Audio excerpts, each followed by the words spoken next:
जय हिंद साथियों, स्वागत है आपका self study classes with Sumit Jain YouTube channel और दोस्तों ऐप में। दोस्तों बहुत सारे स्टूडेंट को ऐप डाउनलोड नहीं करते बन रहा है या फिर कर भी लिया है तो कोर्स भी नहीं देख पा रहे हैं। तो मैं आज उनको बता दूं कि ये जो सेल्फ स्टडी क्लासेस इस प्रकार से जब आप प्ले स्टोर से करते हैं तो ये आपका वेल जो है आइकन उसमें लगा हुआ है ना। तो इस प्रकार से सेल्फ स्टडी क्लासेस आपको सर्च करना है और ऐसे आइकन में आपको ऐप मिलने वाला है। ठीक है, तो दोस्तों हम देखें कि प्ले स्टोर में आपको इस प्रकार से दिखेगा ये सेल्फ स्टडी क्लासेस। ठीक है, ये प्ले स्टोर में आपको सेल्फ स्टडी क्लासेस का ऐप दिखने वाला है। ठीक है, ये इमेज उसमें डली है, ये आइकन, ये लोगो उसमें डला है। ठीक है, अब दोस्तों इसको इंस्टॉल करना है, यहां से आप इंस्टॉल करेंगे। ठीक है, अब इंस्टॉल करेंगे तो वहां पर आपको नंबर मांगेगा, जीमेल नंबर मांगेगा, तो आपको ओटीपी आएगा, तो आप रजिस्टर करके आगे बढ़ेंगे। सबसे पहला जो आपका जो रचना है दोस्तों, प्रश्न है वो है मैं वक्त के हूं सामने की रचनाकार कौन है। 2 सेकंड आपको दिए जाएंगे, आपको उत्तर बताना है। मैं वक्त के हूं सामने की रचनाकार कौन है। गिरजा कुमार माथुर, भवानी प्रसाद मिश्र, शमशेर बहादुर या फिर अज्ञे। तो मैंने आपको कई बार याद करवाया हूं दोस्तों कि वक्त के सामने क्यों खड़े हो गिरजा, वक्त के सामने क्यों खड़े हो गिर जाओ भाई। तो किसकी हो जी, गिरजा, तो गिरजा कुमार माथुर की, यानी कि ये नंबर आपका बिल्कुल सही हो जाएगा। और दोस्तों आपको पता है कि इसे 1991 में साहित्य अकादमी पुरस्कार भी मिला है। मैं वक्त के हूं सामने के लिए गिरजा कुमार माथुर की रचना है और इसे 1991 में साहित्य अकादमी पुरस्कार मिल जाता है। ठीक है, अगला क्वेश्चन है प्लाट का मोर्चा की रचनाकार कौन है। अब 2 सेकंड आपको दिए जाते हैं और दोस्तों प्लाट के मोर्चे में कोई सियार को उतारोगे कि शेर को उतारोगे, जल्दी से बताना है। प्लाट के बोले सर बेटा प्लाट के मोर्चे में मैं सियार को नहीं शेर को उतारूंगा, यानी कि प्लाट का मोर्चा शमशेर बहादुर, किसकी होगी रचना, शमशेर बहादुर का। अब याद रखना है आपको, प्लाट के मोर्चे में सियार को नहीं शेर को उतारना है, तो शमशेर बहादुर यानी सा नंबर आपका बिल्कुल सही हो जाएगा। ठीक है, अगला है दोस्तों गीत फरोश के रचनाकार कौन है। गीत फरोश 4 विकल्प है, 2 सेकंड आपको दिए जाते हैं। दोस्तों हमें किसके गीत गाना है, हमें गीत गाना है भवानी के। किसके गीत गाना है, भवानी के गीत गाना है। तो गीत फरोश रचना के रचनाकार कौन होंगे, कौन होंगे, भवानी प्रसाद मिश्र, यानी कि आपका जो विकल्प नंबर बी है वो बिल्कुल सही हो जाएगा। बी नंबर 1956 की रचना मानी जाती है। और अगला है दोस्तों आंगन के पार द्वार के रचनाकार कौन है, और 4 विकल्प हैं और आपका बिल्कुल सही आंसर हो जाएगा कि आंगन के द्वार पर कौन खड़े हैं, अज्ञे खड़े हैं। आंगन के द्वार पर अज्ञे खड़े हैं और ये रचना अज्ञे की है, ये भी आपको याद रखनी है। ठीक है, चांद का मोह टेढ़ा की रचनाकार कौन है दोस्तों। 4 विकल्प हैं, मैं आपको बता दूं कि अगर व्यक्ति की मुक्ति हो जाए तो उसका जो मोह होता है वो सीधा नहीं रहता, ऐसा हो जाता टेढ़ा। चांद का मोह टेढ़ा, मुक्ति मिल गई तो चांद का मोह टेढ़ा हो जाता है। तो चांद का मोह टेढ़ा ये रचना किसकी होगी, मुक्ति बोध, यानी कि आपका जो सा नंबर है वो बिल्कुल सही हो जाएगा। ठीक है, अगला है ठंडा लोहा की रचनाकार कौन है। ठंडा लोहा, दोस्तों आपको पता है कि लोहा कितना भी गर्म हो, है ना, कितना भी गर्म हो धर्म के पास आते ही ठंडा हो जाता है ना। लोहा कितना भी गर्म हो धर्म के पास आते ही क्या हो जाता है, ठंडा हो जाता है लोहा। तो उत्तर आपका सही क्या होगा, धर्मवीर भारती। ये ठंडा लोहा रचना है धर्मवीर भारती, यानी बी नंबर आपका बिल्कुल सही हो जाएगा। ठीक है, काठ की घंटियां की रचनाकार कौन है दोस्तों। काठ की घंटियां, अब 4 विकल्प हैं, गिरजा कुमार माथुर, धर्मवीर भारती, सर्वेश्वर बहादुर, सर्वेश्वर दयाल सक्सेना या फिर अज्ञे। अब एक चीज बताना, काठ की घंटियां यानी कि बहुवचन में शब्द है, घंटियां यानी बहुत सी घंटियां। अब काठ की घंटियां हैं दोस्तों, तो इनका हमें क्या करना पड़ेगा, सर्वे करना पड़ेगा कि कितनी घंटियां हैं। सर्वे करोगे कि ऐसे ही बता दोगे कि 5 हैं कि 10 है, पहले काठ की घंटियां का हमें सर्वे करना है। तो काठ की घंटियां की रचनाकार कौन होंगे, सर्वेश्वर दयाल सक्सेना। ठीक है, कुआनो नदी भी इनकी रचना है। ठीक है, ये भी आपको याद रख लेनी है। काठ की घंटियां, जंगल का दर्द भी इन्हीं की रचना है। ठीक है, खूंटियों पर टंगे लोग भी इन्हीं की रचना है, इनको याद रख लेना है। सिर्फ सर्वे आपको याद करना, सर्वे, काठ की घंटियों का सर्वे करना है। बुनी हुई रस्सी के रचनाकार कौन है दोस्तों, आपको पता है दोस्तों जब आप जाते हो कहाँ, भवानी के मंदिर में जाते हो, भवानी के मंदिर में, तो वहां पर इस प्रकार से आपको एक बुनी हुई रस्सी मिलती है ना, हाथ में बांधने के लिए पचरंगा धागा है, बुनी हुई रस्सी आपको भवानी के दरबार में मिलती है। कहाँ मिलती है?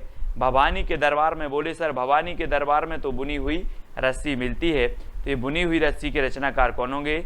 भवानी प्रसाद मिश्र, यानी डी नंबर आपका बिल्कुल सही हो जाएगा। ठीक है, अगली है दोस्तों, महावृक्ष के नीचे 1977 के रचनाकार कौन है?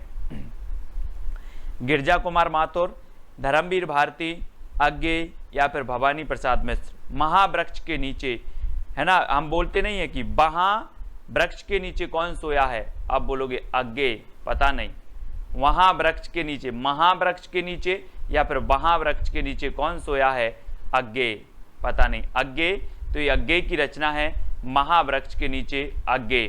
ठीक है, सा नंबर आपका बिल्कुल सही हो जाएगा। अगला है, सपना अभी भी के रचनाकार कौन है? 2 सेकंड आपको दिए जाते हैं दोस्तों। सपना अभी भी है काय का? धर्म करने का। सपना अभी भी है धर्म करने का, तो धर्मवीर भारती, यानी उत्तर आपका सही क्या हो जाएगा? विकल्प नंबर बी। ठीक है, आपने पढ़ा होगा दोस्तों, गुनाहों का देवता, सपना अभी भी है, ठंडा लोहा, ये सारी रचनाएं धर्मवीर भारती की हैं, जिनको हमने ट्रैक से कई बार याद करवाया है। खूंटियों पर टंगे लोग। अब दोस्तों एक चीज बताना कि खूंटियों पर टंगे लोगों का हमें क्या करना पड़ेगा? सर्वे करना पड़ेगा, तब हमें पता चलेगा कि खूंटियों पर कितने लोग टंगे हैं। तो खूंटियों पर टंगे लोग का क्या करना है? सर्वे। तो सर्वेश्वर दयाल सक्सेना की ये क्या हो जाएगी? रचना हो जाएगी। ठीक है, अगला है, शिलापंख चमकीले के रचनाकार कौन है? दोस्तों एक पक्षी था, उसने बोला कि मेरे जो शिलापंख थे वो बहुत चमकीले थे, अब क्या हो गए हैं? गिर गए हैं, है ना। आपने जटायु का नाम सुना होगा, बोले मेरे पंख शिला चमकीले थे, अब गिर गए हैं, गिर गए, है ना। तो शिलापंख चमकीले, ये किसकी रचना होगी? गिरजा कुमार माथुर। गिरजा कुमार माथुर, यानी कि ए नंबर आपका बिल्कुल सही हो जाएगा। ठीक है, अगला है, कामायनी एक पुनर्विचार की रचनाकार कौन है? दोस्तों आपको पता है कि कामायनी एक पुनर्विचार, और बहुत सारे लोग मुक्ति के लिए कहते हैं, मुक्ति मिल जाए भगवान, एक बार पुनर्विचार कर लो, है ना। कामायनी पुनर्विचार, कामायनी एक पुनर्विचार, काय के लिए? मुक्ति के लिए एक पुनर्विचार, तो मुक्ति बोध की रचना हो जाएगी कामायनी एक पुनर्विचार। चांद का मोह टेढ़ा भी इन्हीं की रचना है, ये आपको याद रखनी है। अगला है दोस्तों, दोआब की रचनाकार कौन है? दोआब, 4 विकल्प हैं, और दोआब के जो रचनाकार होंगे वो कौन हो जाएंगे? वो हो जाएंगे शमशेर बहादुर। शमशेर बहादुर, यानी सा नंबर, है ना। दोआब भी इन्हीं की रचना है, प्लाट का मोर्चा भी इन्हीं की रचना है, और शमशेर बहादुर को दोस्तों कवियों का कवि कहा जाता था। आपसे क्वेश्चन बनता है कवियों का कवि किसे कहा जाता था, तो आप बता देना शमशेर बहादुर को। ठीक है, खुशबू के शिलालेख के रचनाकार कौन है? दोस्तों खुशबू के शिलालेख, है ना, किसने देखे? भवानी ने देखे। खुशबू के शिलालेख भवानी ने देखे, तो खुशबू के शिलालेख के रचनाकार कौन होंगे? कौन हो जाएंगे? भवानी प्रसाद मिश्र। ठीक है, खुशबू के शिलालेख किसने देखे? भवानी ने, तो भवानी प्रसाद मिश्र खुशबू के शिलालेख। ठीक है, अगली रचना है दोस्तों, भग्नदूत के रचनाकार कौन है? भग्नदूत। अगर मैं आपसे पूछूं कि कितने दूत भग गए? भग्नदूत, भग्नदूत यानी कि भगन तो भग गए, दूत भग गए, है ना। तो कितने दूत भग गए? तो आप बोलोगे सर अज्ञेय, पता नहीं कितने दूत भग गए, है ना। तो ए, है ना, ये हो जाएगी अज्ञेय की रचना भग्नदूत। ठीक है, अगला है, भूरी भूरी खाक धूल की रचनाकार कौन है? दोस्तों आपको पता है कि जब व्यक्ति को मुक्ति मिल जाए तो उसकी ये जो भूरी भूरी भूरा भूरा शरीर है, ये सब खाक धूल में मिल जाता है। भूरा भूरा शरीर खाक धूल में मिल जाता है, जब मुक्ति मिल जाए तो ये भूरी भूरी खाक धूल रचना के रचनाकार कौन होंगे? कौन हो जाएंगे? मुक्ति, क्योंकि मुक्ति मिल जाए तो भूरी भूरी खाक धूल, है ना। अगला है दोस्तों, धूप के धान की रचनाकार कौन है?